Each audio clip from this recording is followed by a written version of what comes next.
We need the board down here. Beer board meeting.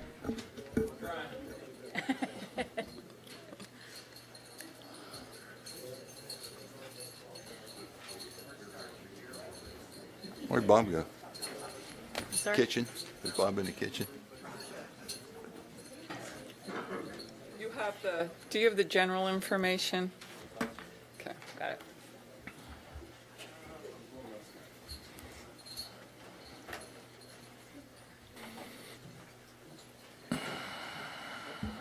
Did she get you your, yes, she got you your packet. Where did Bob go? I think he's here. I think he's here.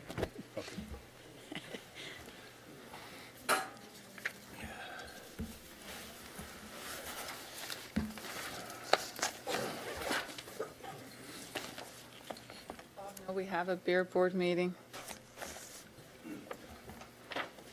Start without him. I think we can. We have a quorum. Go ahead. Yeah, we have quorum. Let's do it. All right, it's time to call the Farragut Beer Board for March 22nd, 2018 to order. First item, approval of minutes. Move to approve. Second. All in favor, say aye. Aye. Opposed? Motion passes.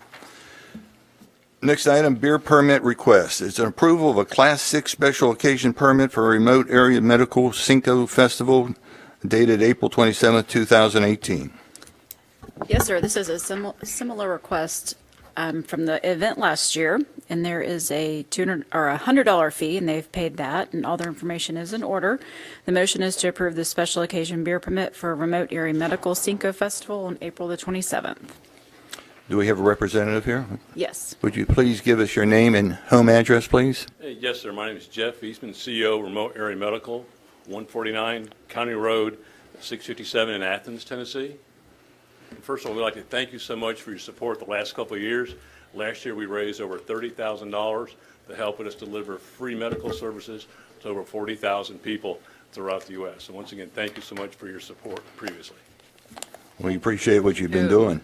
Exactly where is the event going to take place? It's in the former Gander Mountain parking lot, same location we had last year. Okay. So what's going on with that home is not going to interfere with this, is it? Okay. That's our being coordinated. I Okay. think so. I move to approve the special occasion beer permit. All right. Any other comments or questions? If not, all in favor, say aye. Aye. Opposed? Passes. Congratulations. Thank you so Good much, luck Lisa. to you. Well, good luck, and thank you so much. Thank you for what you do. Appreciate it. Okay, is there any other business for the beer board? If not, beer board's adjourned.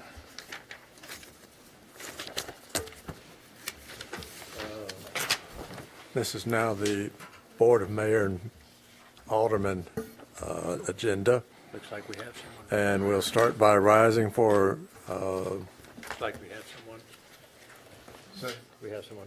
yeah, You here to offer the prayer? yeah, we have Yeah. we have somebody, Come down to the podium. Leon Eber. Come down to the podium, please. All rise. We'll have a moment of prayer, followed by the Pledge of Allegiance. Pardon. You're on. Okay.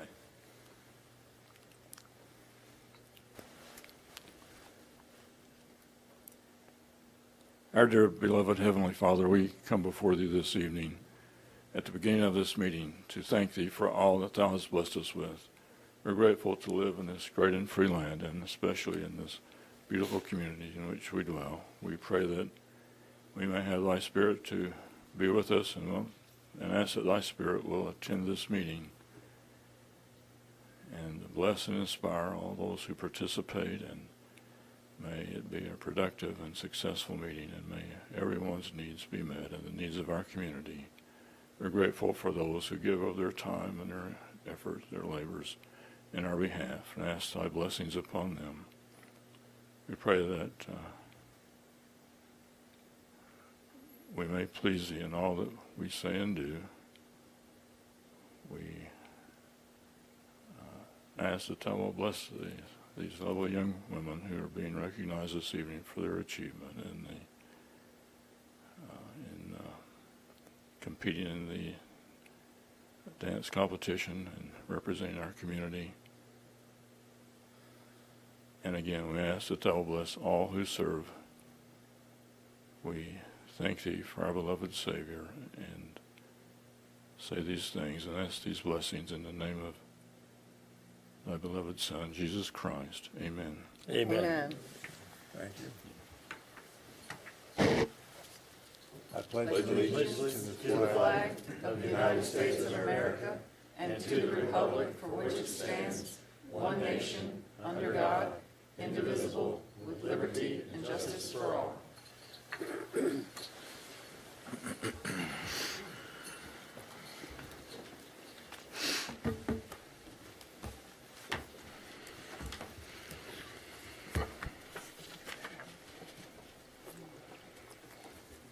First item is mayor's report. Approval of agenda. Approval of the agendas. I'm sorry. Move to approve. Second. Favor say aye. Aye. Now we are at the approval of the mayor's report.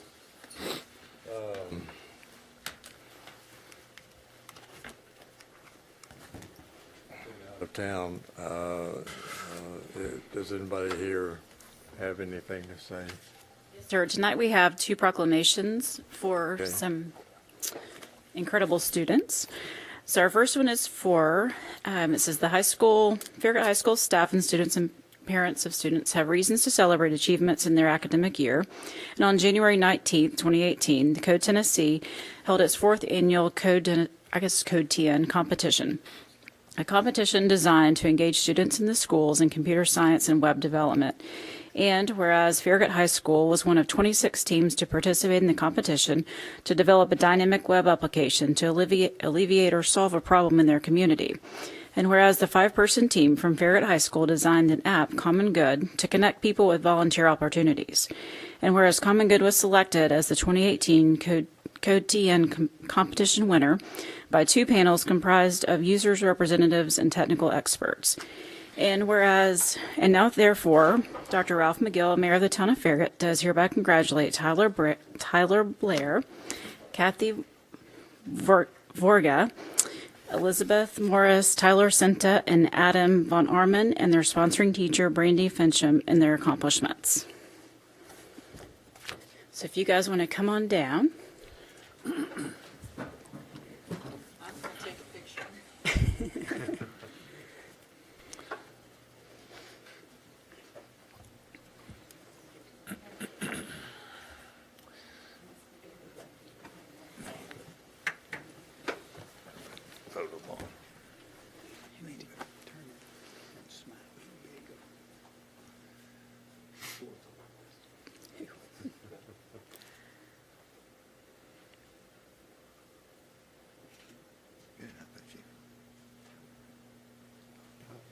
Thank you.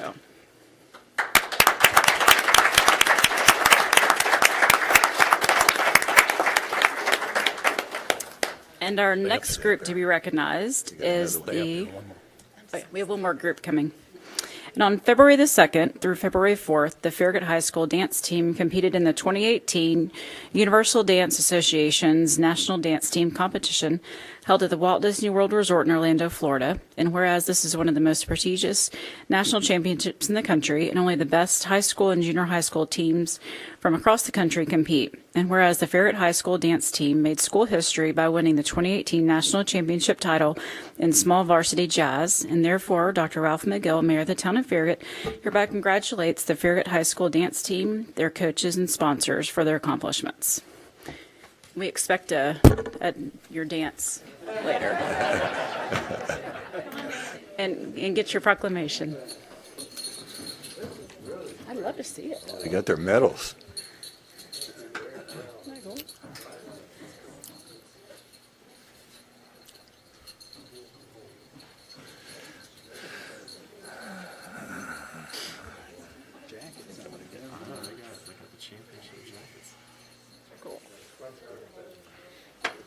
Look at the little girl in front, look. How cute.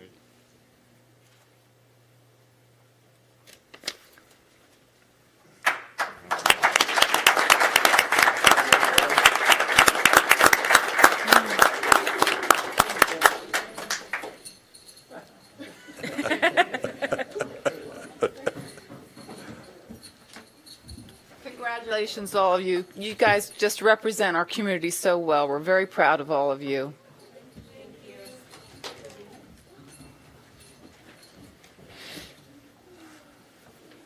And there goes I our did want to audience. add one other thing because we just keep, the wins keep coming.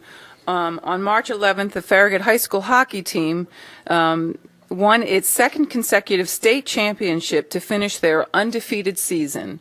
So we'll have to be bringing them in. You guys are going to get worn out because I'm bringing everyone that's doing stuff, great stuff in our Farragut schools needs to be celebrated. It's such a wonderful, all the wonderful things they're doing. So Thank you they're for wearing us coming. out. Thank you, ladies. There goes our crowd. Where were we? Thin the crowd out. Do we have anybody? I have no one signed up tonight.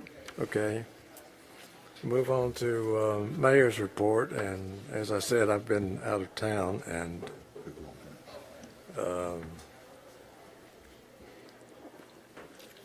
Approved minutes. Approval of minutes is next. yeah, I know.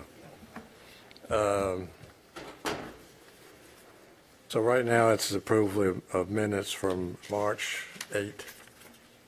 Move to approve. Second. All in favor, say aye. Aye.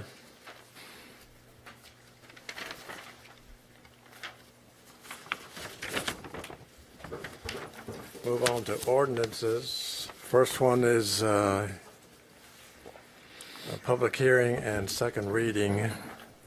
Ordinance 18-01, and an ordinance to amend the text of the Farragut zoning ordinance, ordinance 8616, as amended pursuant to authority granted by Section 13-4201, Tennessee Code annotated by amending Chapter 2 definitions to provide for a new definition for an accessory building. Particular ordinance is fairly simple. It's really just redefining what an accessory building is and adding a second sentence to the existing definition. That basically stipulates that a building that's connected to a principal building, which is a dwelling unit in a residential application, by a breezeway that is greater than 12 feet in length shall be considered accessory for purposes of size limitations. We had a situation where someone, in order to get around our size limitations on accessory structures, constructed a very long covered breezeway from their house to a large metal building.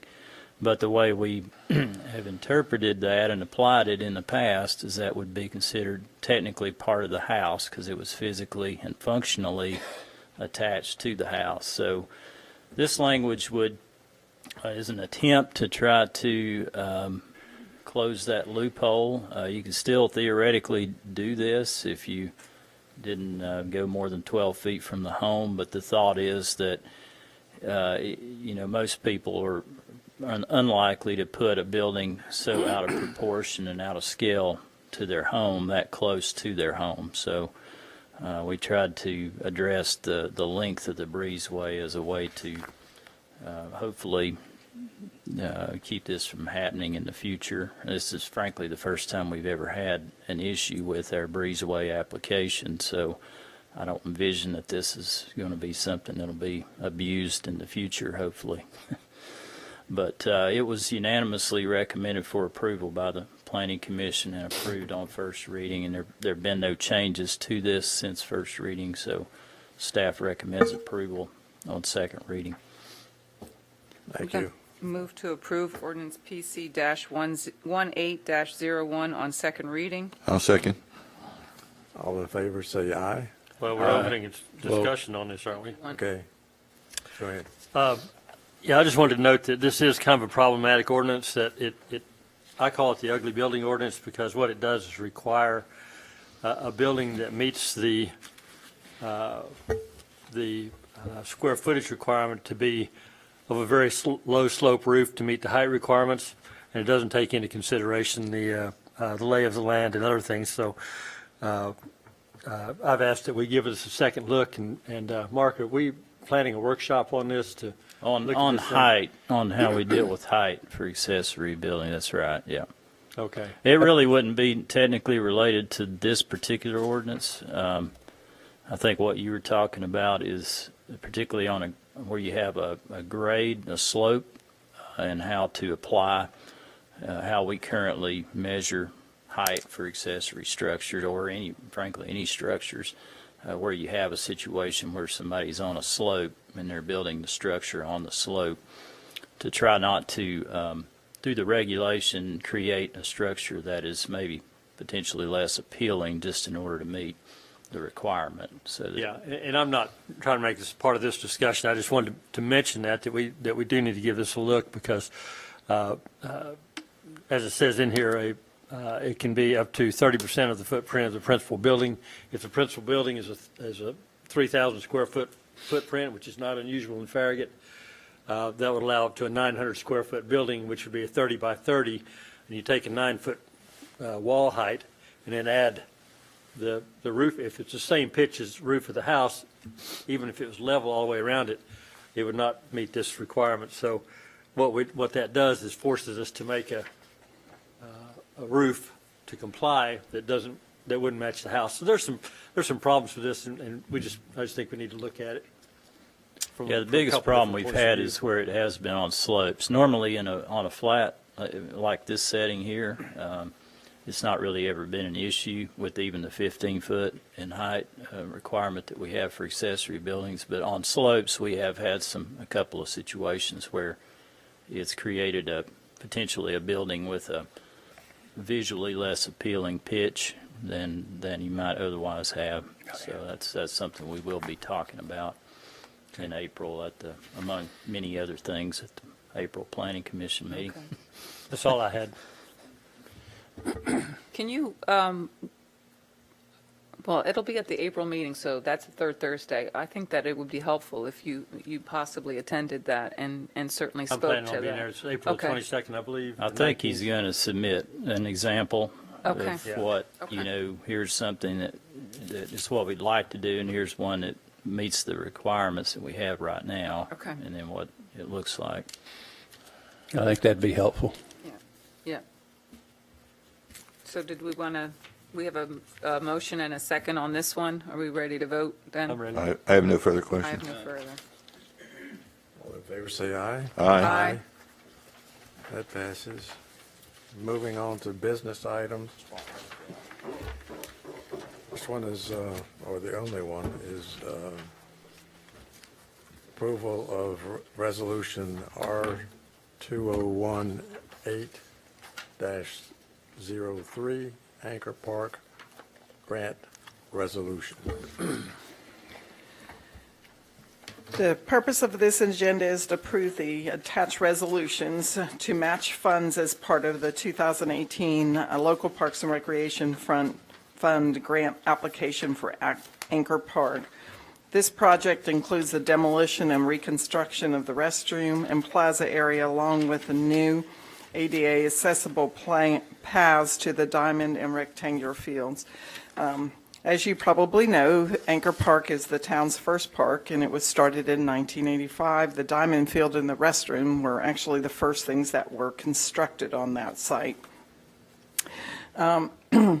None of that area, including the restroom or the access to the fields, are ADA accessible, which is a requirement. And the ADA actually requires that not only do we have an accessible route to the spectator area, but we need to have accessible route to the player benches, so that if there is a member of the team that needs that accessible route, or a coach, that can happen. So it's also important to note that a little less than half of that park is actually TVA land. So we can only use grant money, this grant money, on town-owned land because we have a user agreement with TVA, but we do not have a long-term lease. So staff is requesting that you approve the attached resolution. The request is for the town to match $325,000 for a project total of $650,000. That's for construction only. We have budgeted an extra $85,000 for engineering plans. And the details are that the restroom building would be as big as that footprint allows, slightly bigger than what it is now. We could definitely need a bigger restroom. We have enough activity there to warrant that. And it's old and has some issues. And we've learned that with buildings that are basic block buildings like this, you're better to take it down and start again rather than trying to do a renovation. And the access to the fields would, again, like I said, provide access for players, coaches, and spectators, along with a nice boardwalk area over to the soccer field, which is part of that ADA access, and some covered player benches at the softball field. The award cycle for this is, it's likely that this will be announced sometime in late summer or early fall. And if we are fortunate enough to get one of these grants, it would probably be that we wouldn't get a contract from the state until sometime in the winter or early spring. And that's, at that point, we could start working on bids and move forward from there. Are there any questions?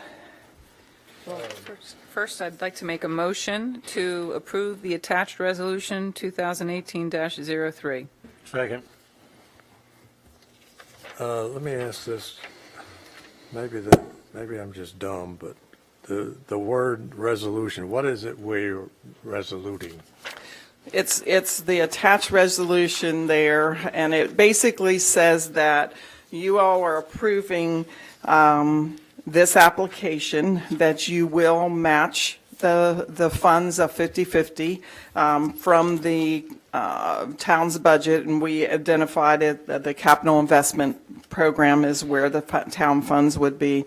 You've already you also are resolving to understand that this is for public use only, so it will have a notice of limitation of use on that property, and so it can never be used for anything but public recreation. You actually already have that on there. And we'll have to do it again because they've changed some of the rules on how it has to be recorded.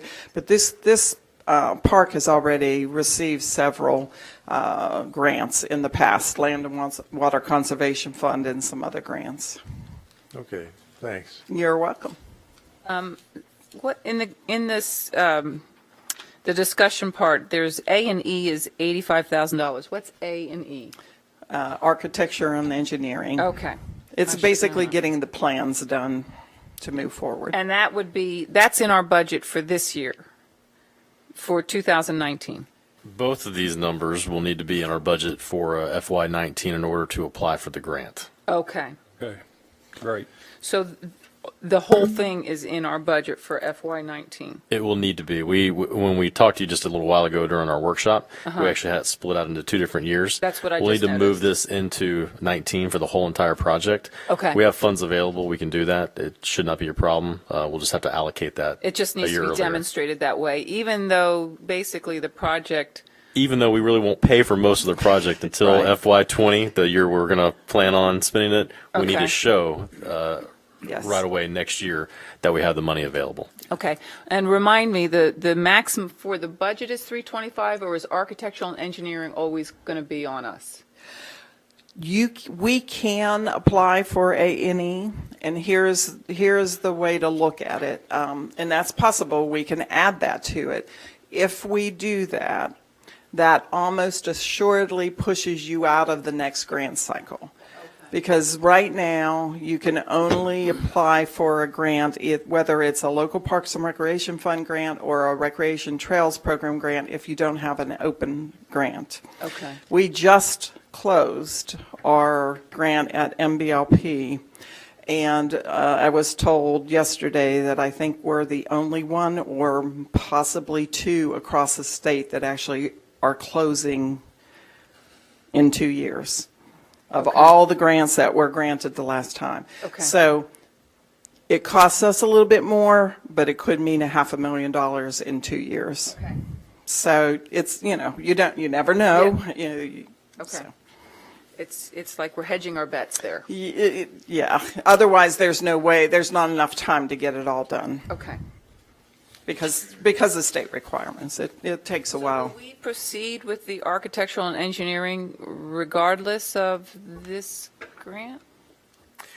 We can. Yeah, we can go ahead and do the Because that's architectural not- engineering. That's not doing it. That's stuff that's going to have to be done regardless. Is that something we're going to have to relook at if we decide, if we don't get the grant and we decide, okay, we're going to put this off, we still can do rely on the architectural and engineering work that we did, or we would Yes. have to update it? No. Okay, so, okay. If it's done, it's done. You could Okay. move forward at any time. Okay.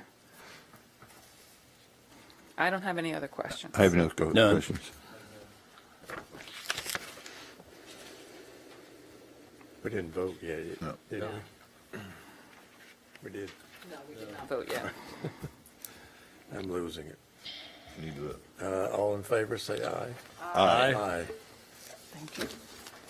Thank you, Sue. Next item is approval of an event application for the Knoxville Track Club's Farragut 13.1 half marathon, 5K, and kids run. This is the Knoxville Track Club's fifth annual half marathon 5K kids run here in Farragut. This one will be on October 27th of 2018. Due to some change in property use approvals, they're actually proposing to start and finish this year in the Village Green Shopping Center. From there, they'll obviously cross Kingston Pike, and the runners will go in pretty much generally a clockwise direction, and they will utilize part of the Grigsby Chapel Greenway. Frankly, in looking at this course and comparing it to previous years, I think if I were a road runner, I'd try to avoid road running if I can. But if I were, this would be a much more desirable course, I think, than what they've had actually in previous years. So I think they've done a good job in showcasing different parts of the town and our greenway. By the time you get to the Grigsby Chapel Greenway, the runners will be very spread out at that point. So I don't think the width of the greenway is going to be an issue. They will be crossing Kingston Pike a little after mile 8. That's fairly late in the half marathon, but that is something that would have to have some good traffic control at that point down near Kingston Pike and looks like Old Stage near that traffic signal there.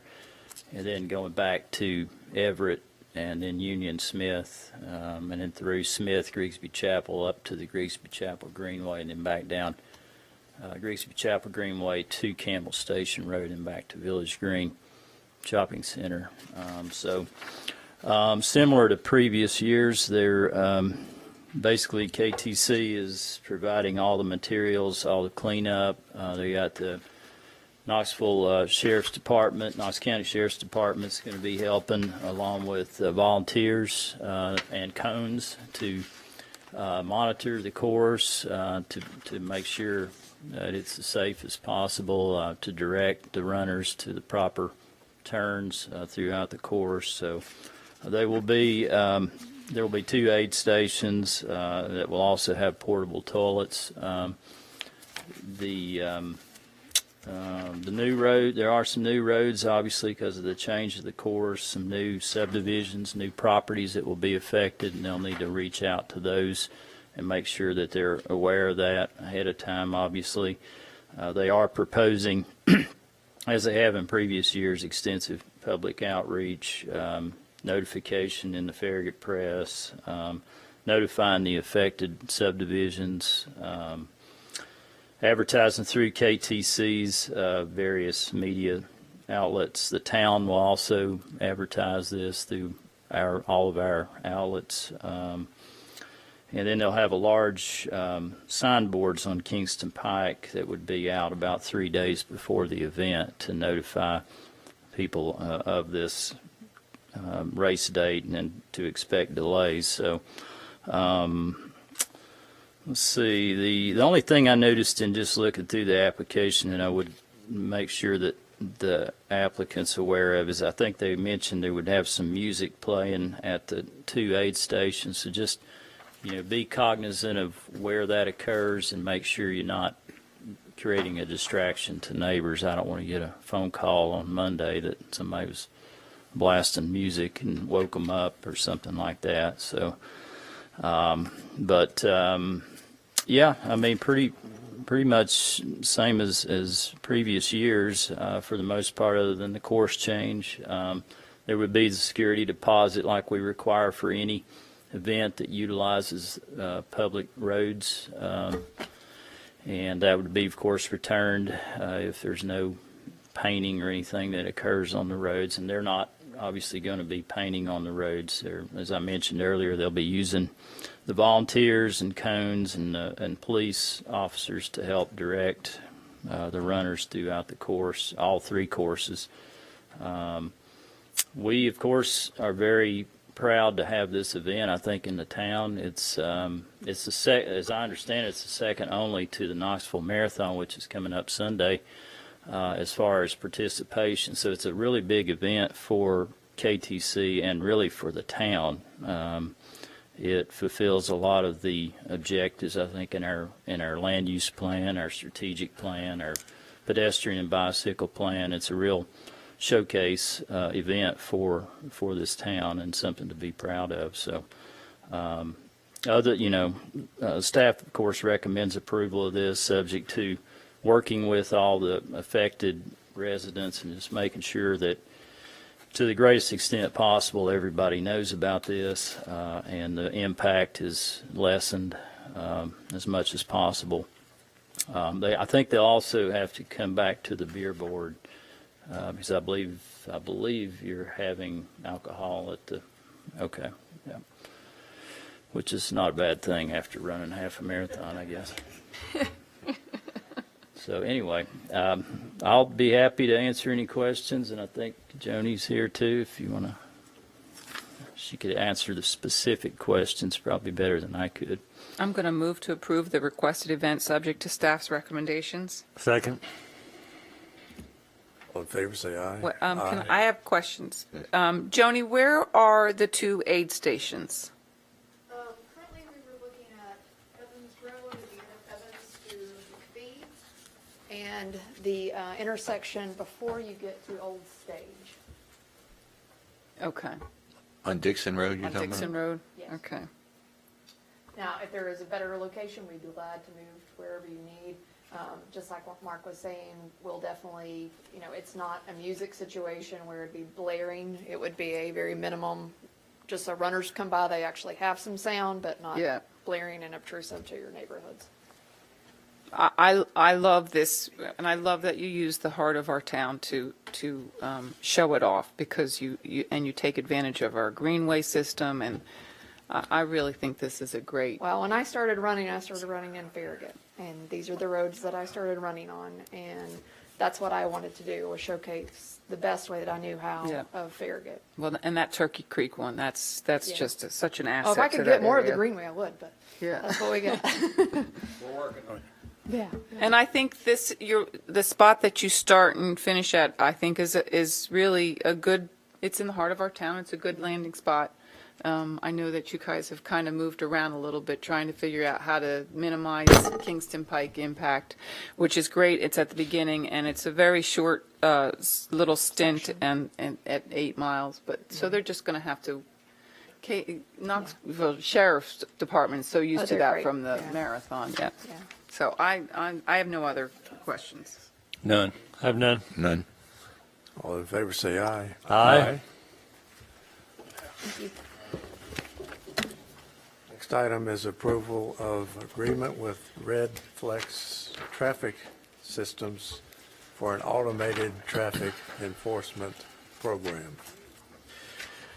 Mayor, the town of Farragut has had an agreement with Redflex since 2009 to provide automated traffic enforcement for the town. We have actually renewed our contract with them 3 times, the most recent one being in August of last year, when we renewed for a month-to-month contract as we renegotiated the terms of a longer-term renewal. Right now, they monitor 4 different intersections for us with 2 approaches each, and have done that since our contract back in 2009. And we have our own town traffic enforcement officer that actually reviews these cases and ultimately decides the disposition of the case, whether it's actually a violation of Tennessee law or not.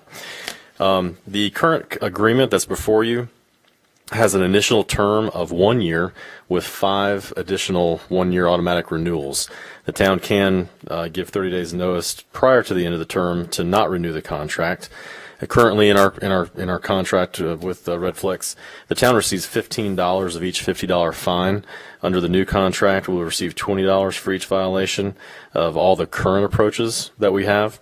If the board elects to add any approaches in the future, then those would be at the $15 rate for those.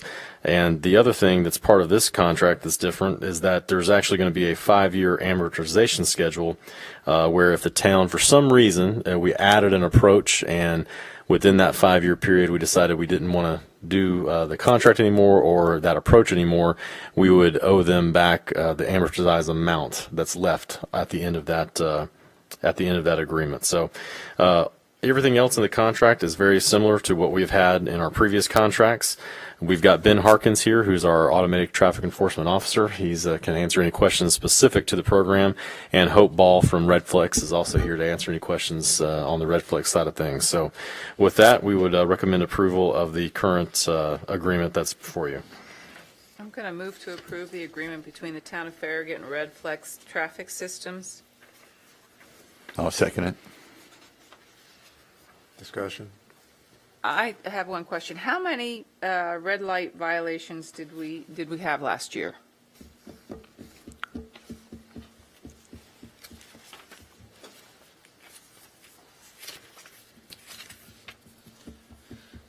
Good evening. I'm Ben Harkins, as most everybody here knows, and some of you in this room may have gotten some letters from me over the past 8.5 years. In answer to your question, in 2017, they actually had issued 5,969 citations.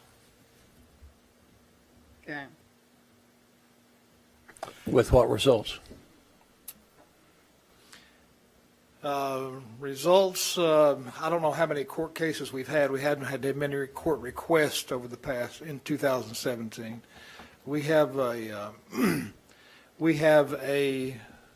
rate of right around 71% of people who pay these and don't come to court, which leaves us with 29%, and in those 29% are those that do come to court, and also those who just decide not to pay them. I've got a question concerning Campbell Station and Kingston Pike northbound. It's not on our list.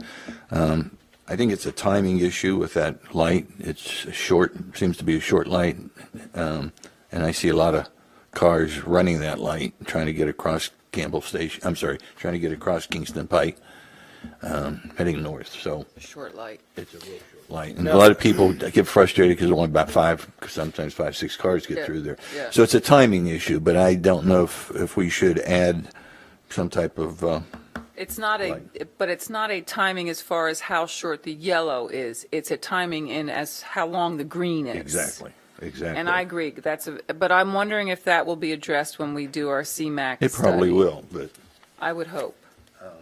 I just see I've seen a lot of close calls there. And I agree myself, with I'm- you. I've seen that myself, just traveling to and from town. Now, we do not monitor with red light cameras that approach, And I just wonder, can that be added? which is good.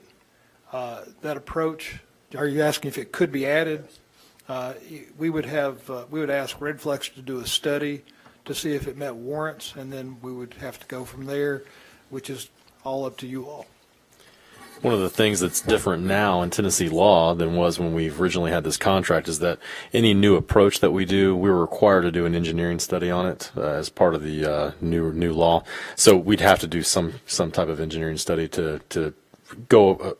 So Redflex would go out and look at it and see if it meets warrants. Then we would go out and do an engineering study to determine whether or not we think it's worthy of adding another approach. So the two approaches proposed here, Kingston Pike Smith Road and Kingston Pike Concord Road, have already had studies done on them? They have not had studies done on them. We have. They've just been identified. We have Redflex has evaluated them for the amount of violations, and the Kingston Pike eastbound at Smith Road does meet warrants for a red light camera system in that direction. They've had a problem with the Kingston Pike westbound at West End Avenue in obtaining good information about the number of vehicles that have run that, because their test equipment, they've had trouble finding a place to put the test equipment to get all the information. Hope Ball is here with us tonight from Redflex, and I've been working with her, and they're reevaluating that and trying to find a place to put their cameras so they can get a proper evaluation of the number of violations we'll see there. That's the one that concerns me, because that's our school kids, and that's where our Understand. school kids are coming out. And that's where the child was killed several years Yes, ago, Karen was it B. not? So I have to say, I would love for us to be going broke on this system. I would love for us to be losing money on this system, because that means that we don't have people running red lights. And that's what frustrates me about this. Almost 6,000 red lights were run, and that disturbs me. And that's my frustration with, that's why I'm surprised I support this system, but when I realize how many violators there are, that's the concern. And I think that we really do need to study that one, because our children are crossing that road, and we need to know that they're safe. And we need to have a way of trying to get people to understand, you got to stop at a red light. That's what I've been saying for 8.5 years now, to all my family and my friends, as well as my coworkers. So tell me about this amortization schedule. If I understand this right, if we add an approach and then we change our mind, we still have to pay for it. Is that what am I understanding here? David will have to answer that. I don't have anything to do that has anything to do with money. Okay, my next question to you then, and David, you can be thinking about that. I got it if you're ready for it. I'm ready. Okay. Lay it on me. It's really up to the town. What we will do is Redflex will go out and give us the exact cost of what it's going to be to put that system in the ground. And based off that cost, then we'll amortize the system over a 5-year period. If the board does not want to add any other intersections or any other approaches, then this amortization schedule never comes into play. You don't ever have to worry about it. I think it's just a way for them to recoup some of their cost. If we go out there and ask them to do this, and then a month later or a year later we decide, hey, we want these out, because they are costly to put these systems in. So we would just pay what's left over for the remaining months up to a 5-year period for the amortization schedule. So after 5 years, we wouldn't owe anything to them for putting that system in. If we left it in place for the 5 years. Correct. That's correct. So you're making an assumption that you'd like to keep that system in place. And we've kept the ones we have now for 8.5 years at all the different 8 approaches that we have currently. And how expensive is it to do the study for each one of these intersections, the 2 that's listed here and possibly Campbell Station, Kingston Pike, northbound? The engineering studies? Yeah. Those aren't usually that expensive. I think we could probably do those for $2,000 to $4,000 a piece. And if we did them all at one time, maybe a little cheaper per one. I'd like to see Campbell Station and Kingston Pike added to that list of the two that are on here. Trying to walk. I've got a concern about that as well. If the state of Tennessee all of a sudden decides that this is going to happen no longer, we'd be on the hook for it. No, I don't think so. The language of we actually amended the language of the contract on that to, if I can find it here quickly.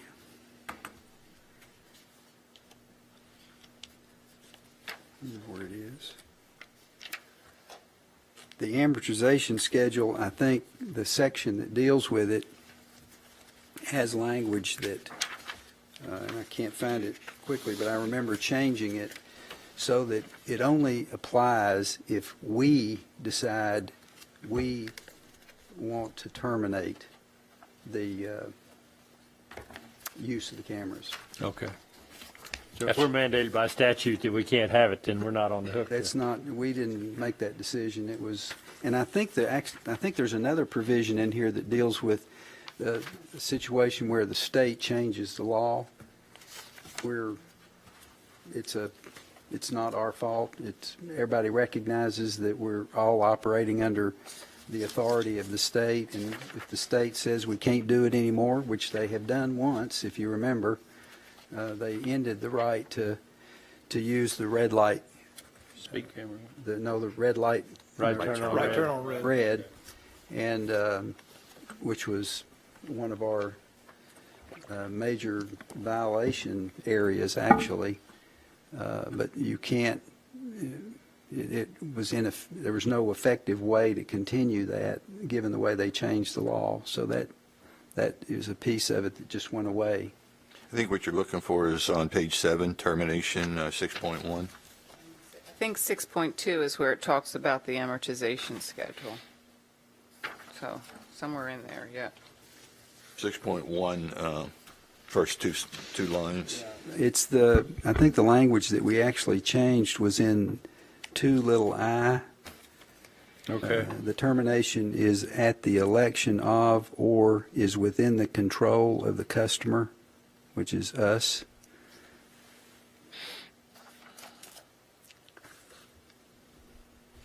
Yeah, to any court of the state of Tennessee rules. Yeah. Okay. Yeah. So more question regarding the trend. Usually we have a chart. We can see how these things, how many citations we had in previous years. Are we trending up or down, sideways? What was the prior year and the prior year before that? It was 5,969 last year. You know what we had, how we're going? In 2016, we had a total of 6,504 citations issued. So we are down from 2016 and 2017 down to 5,969.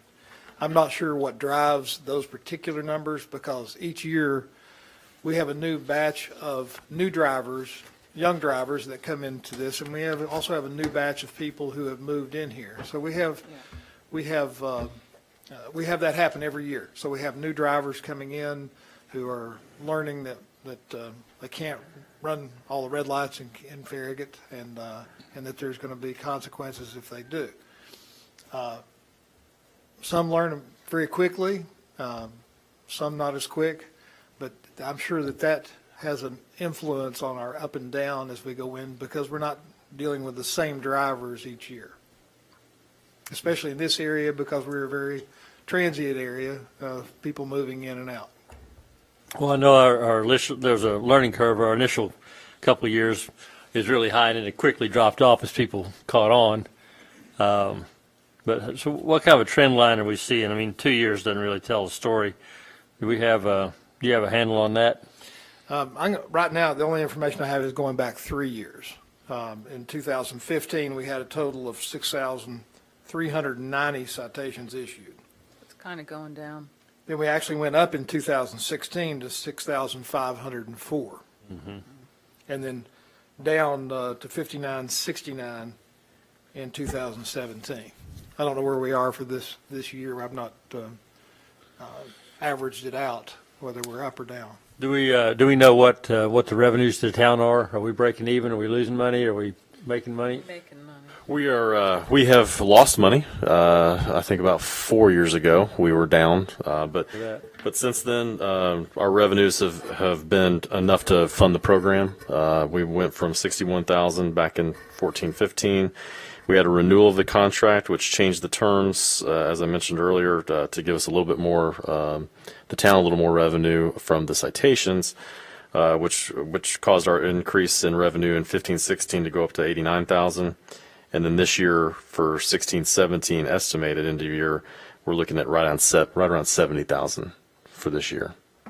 So again, it kind of goes with what Ben had talked about. There's a lower number of citations that we're issuing this year, thus we're seeing those revenues decrease some. That's actual income to the town? That's actually income to now. Yes, sir. Okay, thank you. No more questions? I have none. Have none? Vote. Yep. All in favor, say aye. Aye.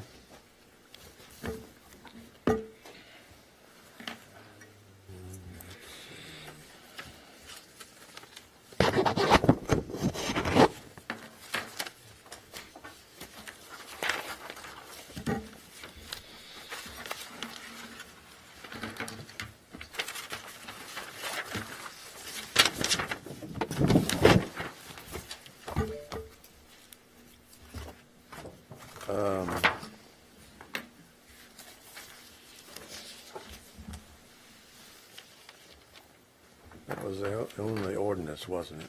We're up to town administrator report. It was the town administrator report. Yeah. So, Next page. town administrator's report. Mayor, we're scheduled for Thursday, April 5th at 5:30 for a ribbon cutting on Mayor Bob Leonard Park. It's a project that we're very proud of. We added a turf field. We changed out a grass field to a AstroTurf field. We renovated our restroom facilities there, added some locker room space, and added some ADA parking and get everything ADA compliant. So we also added some parking at our baseball field, as well as some overflow grass parking as well for those major events where we have a lot of folks parking at the park. So anyway, we're again having our ribbon cutting on Thursday, April 5th at 5:30, and we hope we get a big crowd there to celebrate with us. But that's all I have to report. All right. We have a town attorney here tonight. He wants to say something. Well, since the last time I was here, we haven't been sued, and we hadn't sued anybody. So everybody's behaving themselves pretty well. What do you do all day then? Question. Nice to know that we're boring out here in Farragut. Anybody else have anything you want to say? I have nothing. In that case, we are adjourned. Break. Smell like sucker. What's that going to be? Is it supposed to?